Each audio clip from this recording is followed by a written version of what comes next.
আসসালামু আলাইকুম ওয়া রাহমাতুল্লাহি ওয়া বারাকাতুহু। ইন্নাল হামদালিল্লাহ নাহমাদুহু ওয়া নুসাল্লি আলা রাসূলিল কারীম আম্মা বা'দ। ফাকাদ ক্বালা আল্লাহু তাআলা ফি কালামিল মাজিদ ওয়াল ফুরকানিল হামিদ। আউযু বিল্লাহি মিনাশ শাইতানির রাজীম। বিসমিল্লাহির রহমানির রহিম। ইয়া আইয়ুহাল্লাযীনা আমানু কুতিবা আলাইকুমুস সিয়াম কামা কুতিবা আলাল লাযীনা মিন ক্বাবলিকুম লাআল্লাকুম তাত্তাকুন। সাদাকাল্লাহুল আযীম। আলহামদুলিল্লাহ, সমস্ত প্রশংসা মহান রব্বুল আলামিনের জন্য, যে রব্বে কারীম আমাদেরকে পবিত্র রমজানে রোজা রাখার মতো তৌফিক দান করেছেন। এই রমজান আমরা রোজা রাখি, আমরা ইফতার করি, সেহরি খাই, এবং পাশাপাশি বলা হয়েছে, আল্লাহ নবী বলেছেন, এটা সহানুভূতি দেখানোর মাস, অন্যদের উপরে দয়া মায়া করার মাস। তো আমাদের এই পার্শ্ববর্তী যারা রয়েছেন, যারা হচ্ছে দেখেন শুধু পানি দ্বারা ইফতার করতেছেন, অথবা কারো ইফতার করার মতো কোনো সামর্থ্য নাই, অথবা কেউ ইফতার করার জন্য রওনা হয়েছেন কিন্তু গন্তব্য স্থানে এখনো পৌঁছতে পারে নাই, পথিমধ্যে রয়েছেন, এরকম মানুষদেরকে আমরা যদি ইফতার করাই, তাহলে আমাদের প্রতিদান আমরা কি পাবো? আল্লাহ নবী এই সম্পর্কে কি বলেছেন? আমরা প্রতিদান হিসেবে আমরা কি পাবো?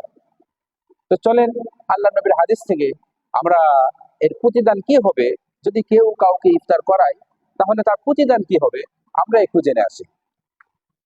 হযরত সালমান ফারসি রাদিয়াল্লাহু তাআলা আনহু থেকে বর্ণিত হাদিস।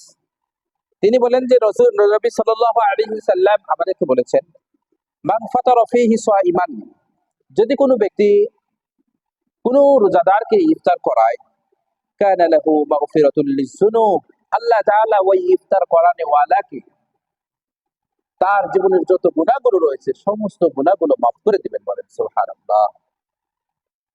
তাহলে আমরা কি পেলাম? এক নম্বরে, যে ইফতার করানে ওয়ালার জীবনের সমস্ত গুনাহগুলো আল্লাহ মাফ করে দিবেন। সুবহানাল্লাহ। দ্বিতীয় নাম্বার, ওয়া ইতকু রাকাবাতিহি মিনান নার, আর আল্লাহ তাআলা তাকে জাহান্নামের আগুন থেকে হেফাজত করবেন। সুবহানাল্লাহ। দুই নাম্বার, জাহান্নামের আগুন থেকে সে কি পাবে? মুক্তি পাবে।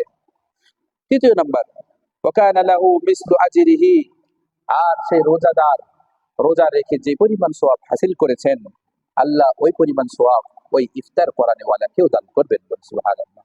ওই রোজাদারের সওয়াব কি একটু কমানো হবে না?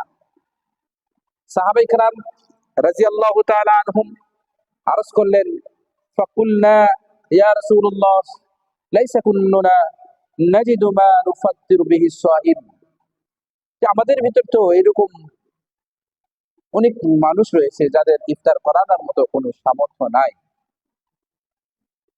তো নবী সাল্লাল্লাহু আলাইহি সাল্লাম তখন বললেন, ফাকালা রাসূলুল্লাহ সাল্লাল্লাহু আলাইহি সাল্লাম, ইউতিল্লাহু হাদা সাওয়াব, আল্লাহ নবী উত্তর দিলেন যে আল্লাহর ভান্ডারে সওয়াবের অভাব পড়ে নাই।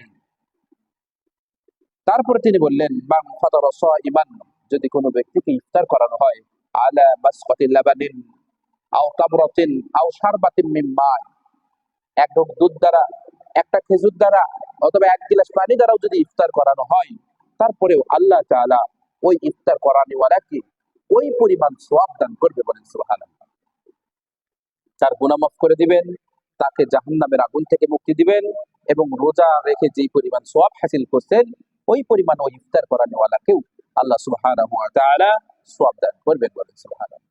নবীজি আরো বলেন, ওমান আসবা সাইমান সাকাহুল্লাহু মিন হাউজি শারবাতান লা ইয়াজমাউ হাত্তা ইয়াদখুলাল জান্নাহ, যদি কোনো রোজাদারকে পেট ভরে ইফতার করানো হয়, আল্লাহ সুবহানাহু ওয়া তাআলা কাল হাসরের ময়দানে আমার হাউজে কাউসার থেকে সেই ইফতার করানোওয়ালাকে আল্লাহ তো তাআলা পানি পান করাইবেন। বলেন সুবহানাল্লাহ। এটা হাউজে কাউসারের পানি কেমন? আল্লাহ নবী বলেন, হাত্তা ইয়াদখুলাল জান্নাহ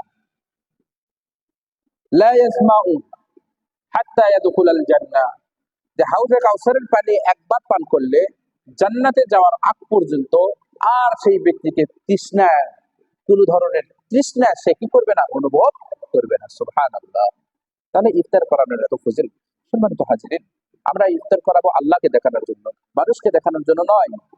নবীজি বলছেন, একটা খেজুর দ্বারা, এক গ্লাস পানি দ্বারা, এক ঢোক দুধ দ্বারা যদি কোনো রোজাদারকে আমরা ইফতার করাই, এটা আমাদের সওয়াব, আল্লাহ রাব্বুল আলামিন সওয়াব হাসিল করার জন্য যে মাধ্যমগুলো আমাদেরকে বলে দিয়েছেন আল্লাহ নবীর মাধ্যমে, সেই হাসিল, সেই সওয়াবগুলো সেই রকম ভাবে আমরা কি করতে পারবো, হাসিল করতে পারবো। আল্লাহ পাক সবাইকে তৌফিক দান করেন। আরেকটি হাদিস, আল্লাহর নবী বলেছেন, ওমান খাফফাফা আন মামলুকিহি ফি গফারাল্লাহু লাহু ওয়া আ'তাকাহু মিনান নার। যদি কোনো দিন মজুরের কাজ কেউ হালকা করে দেয়, কোন শ্রমিক আপনার বাড়িতে কাজ করতেছে, আপনার কাজ করতেছে, তার শ্রম যদি আপনি হালকা করে দেন, তার কাজ যদি আপনি হালকা করে দেন, আল্লাহ তাআলা বলতেছে, নবী বলতেছেন, গফারাল্লাহু লাহু, আল্লাহ তাআলা সেই ব্যক্তিরও কি করবেন, এই রমজান মাসের ফজিলতের কারণে সেই ব্যক্তির জীবনের গুনাহ মাফ করবেন। ওয়া আ'তাকাহু মিনান নার, এবং তাকেও জাহান্নামের আগুন থেকে আল্লাহ পাক হেফাজত করবেন। সুবহানাল্লাহ। আল্লাহ পাক আমাদের সবাইকে নবীজি সাল্লাল্লাহু আলাইহি সাল্লামের হাদিস থেকে এই রমজানে সুন্দরভাবে আমল করার তৌফিক দান করুন। আল্লাহুম্মা আমিন। আসসালামু আলাইকুম ওয়া রাহমাতুল্লাহি ওয়া বারাকাতুহু।